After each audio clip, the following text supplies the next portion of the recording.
Kia ora, hello, I'm Philip Duncan. Thank you for joining us for our Tuesday weather update, recorded on the 24th of September. And there's quite a few moving parts to the forecast. In true spring style, a bit of everything being thrown at us. Let's get into the forecast, and we kick off with 6 p.m. Tuesday, the wind map across the country, windy sou'westers and southerlies blowing through at the moment, going around this large area of high pressure. And it's been a while, but that high is about to roll in and across the country, but it's only going to last for one day, pretty much Wednesday.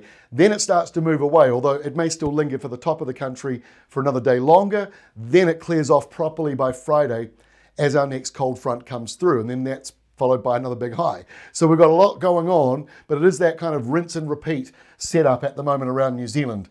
So 2 o'clock in the morning, overnight tonight, that is where the high is, right over the top of the northern part of the Tasman Sea. The windy weather gets pushed further out, still windy over the Chatham Islands. And we've got a new low pressure zone deepening and moving south of Tasmania, south of the South Island. So let's animate Wednesday and Thursday for you. The high comes in, the storm tracks by to the south, and a burst of rain and showers moves up the country with another cooler or colder south to southwesterly as we go into Friday. So Friday starts off mild for the top of New Zealand, but that cold front comes in. Not the biggest cold front in the world as it moves up the country, but there could be some heavy rain for those of you in the southern half of the South Island, and obviously once again over on the west coast.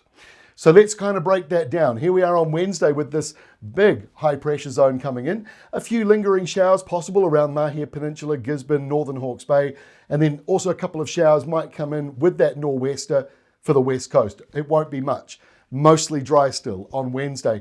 And as these nor'westers pick up, the temperatures in the very lower part of the South Island start to lift up a little bit after the colder day today. So temperatures on Wednesday, not too bad considering you've just had a southerly come through, and these coastal areas starting to lift back up again.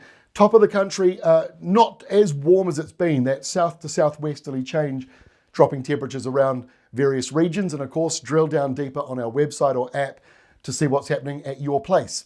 So on Thursday, here comes the next surge of weather. We've got high pressure to the north of the country. So these northern areas are not too bad. Fairly mild because of the subtropical element to some of the regions with that airflow.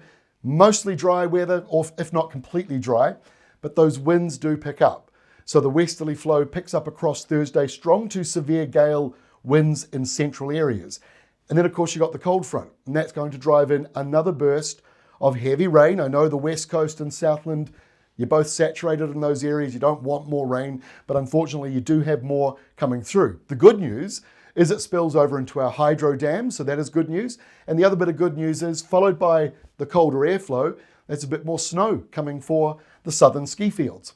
So we go into Friday, the cold front gets to the top of New Zealand. Like I said earlier on, it's pretty weak as it moves to the top. Might still be an isolated thunderstorm or downpour, but with high pressure to the north and to the west, that front is basically falling apart as it heads up to the top of New Zealand. Followed by that colder southerly, of course, behind it.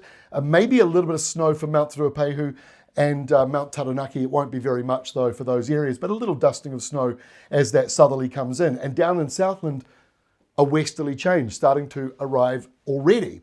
Now, as we go into the weekend, that westerly tilts a bit more southwest because the high is tracking northwards. So it's a bit of a cooler airflow for southern parts of the country on Saturday. Nothing too major though, and a bit windy here and there in exposed places really across New Zealand. Saturday is a little bit like today, Tuesday. It's not as wet though. It'll be a bit drier on Saturday, but still you get that windy south to southwesterly flow in many parts of New Zealand. And our final map for Sunday here shows that high pretty much over the country. Bit of a west to northwesterly coming down for the lower South Island. Even if it is still a bit more of a west to southwest flow, it's coming from out of the northern areas. So it won't be too cold on Sunday for many of you in the lower part of New Zealand, and certainly some dry weather. It is worth noting on this final map, there's still a lot of low pressure south of Australia, south of New Zealand, and with very low air pressure still, 975 here. If you zoomed in closer, it could be down to the 960s. So we've still got a lot of low pressure, and the more low pressure we have to our south, the more likely we are to get a burst of southerly weather.